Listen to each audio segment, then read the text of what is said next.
মাথা ব্যথা এমন একটা বাজে জিনিস যাদের হয় তারা একমাত্র বোঝে এর কষ্টটা। কেন শুরু হয় সেটা জানি না, মেডিসিন ছাড়া এর কোনো উপায়ও খুঁজে পায় না।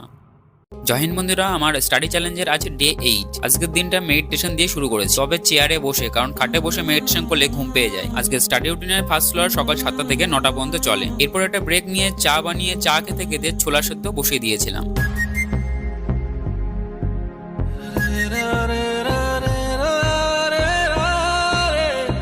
এরপর আজকে সেকেন্ড স্লট শুরু হয় 10:15টার সময়, প্রায় 2:45 পর্যন্ত একটানা 4 ঘন্টা। যেই ব্রেকফাস্টটা বানিয়েছিলাম সেটা এর মধ্যেই 5-10 মিনিটের ব্রেক নিয়ে কমপ্লিট করি। দুপুরের জন্য ভাত চাপিয়ে আমি আজকের ওয়ার্কআউটও কমপ্লিট করে নিই। এরপর স্নান করে লাঞ্চও কমপ্লিট করে নিই। রুমমেট রাহুল বাইরে গেছে, তো একার জন্য আর কিছু রান্না করতে ভালো লাগে না। একা একা সারাদিন রুমে থাকাটাও অনেকটাই বোরিং। এই জন্যই হয়তো মানুষজন বিয়ে শাদী করে। যাই হোক, ওসব টপিক বাদ দিয়ে আবার পড়তে বসে পড়ি সন্ধ্যা 6টার সময়। এটা ছিল থার্ড স্লট, 6টা থেকে 8টা পর্যন্ত চলে। এই স্লটে 1 ঘন্টা হিস্ট্রি আর 1 ঘন্টা জিওগ্রাফি রিভিশন দিচ্ছিলাম। সারাদিন একা একার ভালো লাগছিল না, আর মাথাটাও খুব ভার লাগছিল।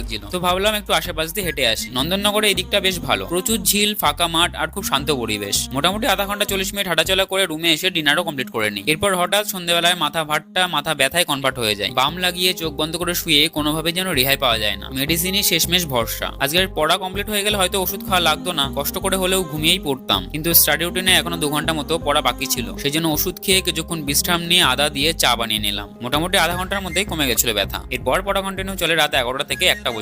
আজকের সব টাস্ক কমপ্লিট। মাথা ব্যথা করলে তোমরা কি করো? ওষুধ ছাড়া আদৌ কি এর কোনো উপায় আছে? থাকলে প্লিজ কমেন্টে জানাও। সবাই খুব সুস্থ থাকো আর ভালোভাবে পড়াশোনা করো।